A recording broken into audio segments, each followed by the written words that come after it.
2021년 3월 31일 선목교회 말씀 묵상입니다. 먼저 기도로 나아갑니다. 고마우신 하나님, 우리를 위해 독생자를 아낌없이 이 땅에 보내시어 대속의 제물로 삼으사 우리를 구원하심을 감사드립니다. 주님께서 당하신 대속의 고난을 생각하며 주님의 말씀 앞에 섭니다. 말씀 안의 진리를 붙잡게 하시고 그 진리 안에 살아가는 능력을 얻게 하여 주시옵소서.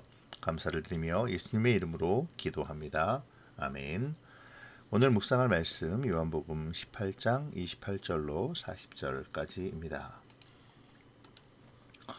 그들이 예수를 가야바에게서 관정으로 끌고 가니 새벽이라. 그들은 더럽힘을 받지 아니하고 유월절 잔치를 먹고자 하여 관정에 들어가지 아니하더라. 그러므로 빌라도가 밖으로 나가서 그들에게 말하되 너희가 무슨 일로 이 사람을 고발하느냐? 대답하여 이르되 이 사람이 행악자가 아니었더라면 우리가 당신에게 넘기지 아니하였겠나이다.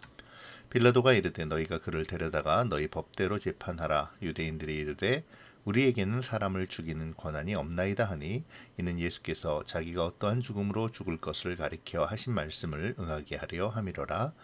이에 빌라도가 다시 관정에 들어가 예수를 불러 이르되 내가 유대인의 왕이냐? 예수께서 대답하시되 이는 내가 스스로 하는 말이냐? 다른 사람들이 나에 대하여 내게 한 말이냐? 빌라도가 대답하되 내가 유대인이냐? 내 나라 사람과 대제사장들이 너를 내게 남겼으니 내가 무엇을 하였느냐? 예수께서 대답하시되 내 나라는 이 세상에 속한 것이 아니니라. 만일 내 나라가 이 세상에 속한 것이었더라면 내 종들이 싸워 나로 유대인들에게 넘겨지지 않게 하였으리라. 이제 내 나라는 여기에 속한 것이 아니니라. 빌라도가 이르되 그러면 내가 왕이 아니냐? 예수께서 대답하시되 내 말과 같이 내가 왕이니라. 내가 이를 위하여 태어났으며 이를 위하여 세상에 왔나니 곧 진리에 대하여 증언하려 함이로라. 무릇 진리에 속한 자는 내 음성을 듣느니라 하신대 빌라도가 이르되 진리가 무엇이냐 하더라. 이 말을 하고 다시 유대인들에게 나가서 이르되 나는 그에게서 아무 죄도 찾지 못하였노라. 유월절이면 내가 너희에게 한 사람을 놓아주는 전례가 있으니 그러면 너희는 내가 유대인의 왕을 너희에게 놓아주기를 원하느냐 하니 그들이 또 소리질러 이르되 이 사람이 아니라 바라바라 하니 바라바는 강도였더라. 아멘. 유대인들은 이제 예수님을 끌고 가야바에게로부터 빌라도의 관정으로 갑니다. 여기서 주목을 끄는 것은 그들이 유월절 절기를 위해 이방인의 집인 빌라도의 관정으로 들어가지 않는다는 것이죠. 그들은 의례상의 율법을 세부에 이르기까지 철두철미하게 실행하고 있는 모습을 보여줍니다. 그렇게 율법을 잘 지키는 자들이 그 새벽에 예수님을 죽이고자 십자가로 몰아가고 있다는 것은 정말 아이러니한 일이 아닐 수 없습니다. 예수님 시대의 유대인들은 로마에 예속한 백성들이었죠. 로마 정부는 그들에게 꽤나 많은 자치권을 허용하고 있었는데요. 그럼에도 그들에게는 사형을 집행하는 권한은 적어도 공식적으로는 주어지지 않았습니다. 그럼에도 때때로 자기들 멋대로 사형을 가하는 일도 있었는데요. 스데반의 경우가 그러한 것이죠. 그래서 오늘 본문에서 빌라도는 너희 법대로 하라 라고 말하는 것이고요. 이에 대하여 유대인들은 우리에게 사람을 죽이는 권한이 없다고 말하는 것이죠. 여기서 유대인들의 악함이 또 한 번 드러납니다. 그들이 스스로 종교재판을 통하지 않고 빌라도 앞으로 예수님을 끌고 온 이유는 이것을 통해 자신들이 폭동을 일으키지 않을 것임을 은연중 알림으로써 자신들의 안위를 보장받고자 함이 포함되었기 때문이죠. 그렇지만 그럼에도 그들은 자신들도 모르게 자신들에 대한 로마의 지배권을 인정하는 셈이 되어버렸습니다.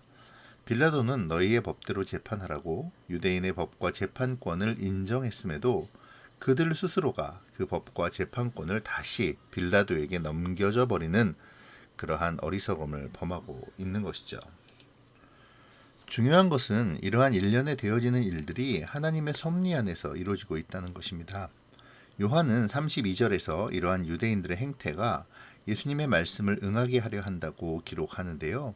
이 말씀은 예수님께서 지난 12장 32절에서 말씀하신 내가 땅에서 들리면 모든 사람을 내게로 이끌겠노라 하신 말씀을 의미합니다. 그러니까 요한은 이러한 일련에 되어지는 일들이 그들의 정치력 혹은 시기와 질투 또는 권위의 도전에 대한 위기감 때문인 듯 보이지만 결국에는 하나님의 섭리 안에 있다는 것을 강조하는 것이죠. 유대인들이 빌라도의 관종으로 들어가지 않으려 함으로 말미암아 빌라도는 어쩔 수 없이 관정 밖으로 나와 예수님을 데리고 들어가야만 했습니다. 그런데 이러한 모습은 마치 빌라도가 예수를 영접하는 것처럼 느껴지기도 합니다. 세상의 어느 총독이 예수를 관정 밖으로 나와 맞이한단 말입니까? 유대인들과 빌라도 모두 의도하지는 않았지만 빌라도와 예수님의 첫 만남은 뒤이어 빌라도의 질문에서처럼 무의식적이고 또한 중의적인 표현이겠지만 예수님을 유대인의 왕으로 대접하고 있다는 것이죠. 여기서 잠깐 빌라도에 대하여 살펴볼 필요가 있는데요. 빌라도는 유대의 6번째 총독이었습니다. 그는 도덕성이 그렇게 좋지 않은 사람이었다고 하죠. 또 자신의 약점을 고집과 잔인함으로 감추는 불안정한 마음의 소유자였다고 합니다. 그는 유대의 총독으로 부임하는 과정에서 유대인들과의 2번 정도의 마찰이 있었는데요. 정치적인 이유로 그는 유대인들과 어쩔 수 없이 타협할 수밖에 없었습니다. 결국 빌라도와 유대인들은 또 나중에 다시 충돌하게 되고요. 그때 빌라도는 유대인들을 잔인하게 학살하며 그들의 폭동을 진압하게 되죠. 물론 그 일로 빌라도는 유대의 총독에서 물러나게 되지만 말이죠. 하지만 적어도 오늘 본문의 순간만큼은 빌라도는 유대인들의 눈치를 보고 있는 듯 보입니다. 이제 빌라도는 예수님에게 유대인의 왕이냐고 묻죠. 그리고 제차 내 나라 사람과 대제사장들이 너를 나에게 넘겼으니 내가 무엇을 하였느냐라고 묻습니다. 어쩌면 빌라도는 유대인들과 예수님의 사이의 송사에 휘말리고 싶지 않은 듯 보이기도 합니다. 유대인들의 눈치를 보아야 하면서도 유대인들에 대한 감정이 좋지 않은 빌라도의 입장에서는 충분히 그러할 것 같기도 합니다. 이러한 빌라도의 질문에 대하여 예수님의 대답은 당신의 왕국에 대한 말씀이었죠. 예수님의 왕국은 이 세상에 속하는 것이 아니라고 예수님은 정의하시는데요. 예수님은 자신이 왕이심을 분명히 밝히시면서도 동시에 자기의 나라는 군사력을 바탕으로 하는 것이 아니라 영원한 하나님의 나라임을 이야기하시죠. 그럼 네가 왕이 아니냐라고 말하는 빌라도에게 예수님은 자신이 왜 이 땅에 오셨는지에 대하여 말씀하십니다. 예수님이 이 땅에 오신 이유는 자기 백성에게 진리를 전하기 위해서였죠. 그리고 예수님이 전하시는 진리를 그에게 속한 자만 들을 수 있습니다. 예수님은 진리에 대하여 여러 번 말씀하셨는데요. 진리라는 것은 곧 성육신하신 말씀, 예수 그리스도시죠. 진리이신 예수님은 삶을 통해 그 진리를 알려주셨습니다. 제자들과 동행하시며 그 진리의 삶이 무엇인지를 알려주셨죠. 주님은 혈통이나 지위, 절기나 율법이 아닌 주님 자신이 진리이며 구원의 길임을 당신의 전생애를 통해 계시하셨습니다. 그리고 제자들은 주님과 동행하며 보이지 않는 진리를 목격할 수 있었던 것이죠. 그러나 그 진리를 빌라도는 알지 못합니다. 그래서 그는 예수님에게 진리가 무엇이냐고 되묻고 있는 것이죠.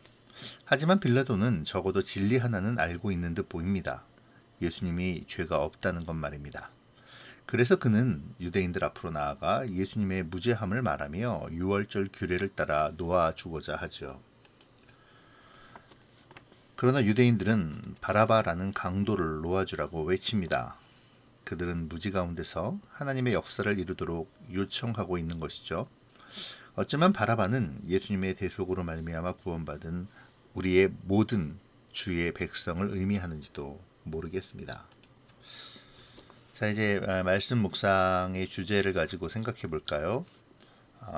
예수님을 끌고 빌라도의 관정으로 간 유대인들은 빌라도의 관정으로는 직접 발을 들여놓지 않습니다. 그 이유는 유월절을 앞두고 이방인의 집에 들어가 자신들을 부정하게 하고 싶지 않아서였을 텐데요. 이렇게 율법을 잘 지키는 사람들이 하나님이 보내신 예수님을 십자가에 죽이고자 몰아가는 것은 아이러니가 아닐 수 없습니다. 이러한 아이러니는 어느 시대에나 나타나죠. 교인들 가운데서도 아주 사소한 일에 대해서는 안달법석을 떨면서도 정작 하나님의 가장 큰 계명인 사랑과 용서 그리고 섬김에 대해서는 오히려 사소하게 여기며 범하는 사람들이 얼마나 많은지 모릅니다. 오늘 유대인의 모습을 바라보면서 우리를 돌아보면 좋겠네요. 나에게서 가장 큰 계명인 사랑과 섬김의 모습이 나타나고 있습니까? 정죄하기를 좋아하고 그 정죄의 옳음만을 따지며 다른 사람을 상처 주지는 않은지 돌아보아야겠습니다. 오늘 주님이 나에게 명령하시는 사랑과 섬김의 대상은 누구입니까? 예수님은 37절에서 자신이 진리를 전하러 왔다고 말씀하시며 진리에 속한 자가 주님의 음성을 듣는다고 말씀하시죠. 그러므로 우리가 참된 그리스도인으로 하루를 살아가기 위해서 가장 필요한 것이 진리이신 예수님 안에 머물며 예수님의 음성을 듣는 것입니다. 우리는 예수님 안에 머무는 하루를 살게 해달라고 기도해야 하죠. 오늘의 일상이 나의 음성이나 사람들의 음성에 따라 휘둘리는 것이 아니라 진리 되신 예수님의 음성을 가장 크게 듣고 따라 살아가게 해달라고 기도해야 합니다. 나는 지금 진리를 위해 기도하고 있습니까? 진리를 따라 사는 삶은 어떠한 삶일까요? 나의 삶을 통해 그리스도의 진리가 나타나고 있는지요? 우리가 진리 되신 예수님의 음성을 들을 수 있다면 우리는 예수님처럼 세상에 살아가지만 세상에 속하지 않고 하나님의 질서와 하나님의 뜻을 따라 살아갈 수 있게 될 것입니다. 오늘 본문의 마지막에 등장하는 바라바는 예수님 대신 방면되는 죄수, 곧 강도인데요. 각 복음서에서 소개한 바라바는 단순한 강도가 아니라 시위를 주동하고 살인한 강도임을 알 수 있습니다. 유대가 로마의 식민지였다는 당시의 상황으로 보아서 바라바는 급진 세력인 열심당의 행동대원이나 당 간부쯤 되는 사람이 아닐까 추측할 수 있습니다. 열심당은 독립운동을 하는 세력으로서 그 방법이 매우 과격했죠. 바라바는 이 당의 일원으로 정치적인 죄목으로 체포되었을 것입니다. 유대인들의 입장에서 보면 메시아라고 말하지만 자신들을 비난하고 자신들을 고발하면서도 자신들이 원하는 바를 이루어주지 못할 것 같아 보이는 예수보다는 자신들을 위해 무력 시위에 나서는 바라바가 훨씬 더 매력적으로 다가왔을 것 같습니다. 그렇기에 바라바는 예수님 대신 노임을 받겠죠. 그런데요, 이 바라바가 우리를 대표하는 것처럼 보이지는 않습니까? 우리 역시 예수님의 십자가의 대속으로 생명을 얻은 사람들이죠. 만약 예수님께서 바라바에게 말씀하신다면 무슨 말씀을 하실까요? 또 우리를 향해서는 무슨 말씀을 하실까요? 내가 너를 위해 죽었다. 그러니 이제 나의 사람답게 살아라. 주님이 이렇게 말씀하고 계시지 않을까요? 오늘 주님의 사람답게 사는 삶을 생각해 보면 좋겠습니다. 그리고 나를 대신하여 죽으시고 나를 살리신 예수님을 생각하며 그 주님의 사람답게 사는 삶을 살기를 결단하기를 원합니다. 기도로 마치겠습니다. 고마우신 하나님, 오늘 빌라도 앞에 서신 주님을 묵상합니다. 사소한 율법을 지키고자 하면서도 오히려 진리 되신 주님을 죽이라고 말하는 소위 하나님의 백성이라 일컫는 자들의 강팍함과 무지와 불신앙의 모습이 나의 모습이 되지 않도록 나의 믿음을 점검하게 하시고, 또한 진리이신 예수님을 앞에 두고도 진리가 무엇이냐고 물었던 빌라도와 같이 진리와 상관없이 세상의 인기와 가치관을 따라 사는 어리석음에서 벗어나 오직 진리 대신 주님과 동행하며 주님의 사람다운 삶을 살도록 하여 주시옵소서. 오늘 우리의 하루가 진리 되신 예수님 안에서 예수님의 음성을 듣는 하루가 되기를 원합니다. 세상에서 살아가지만 세상에 속하지 않은 믿음의 하루를 살아가게 도와주시옵소서. 오늘도 주님께서 인도해 주시기를 원하오며 예수님의 이름으로 기도합니다. 아멘.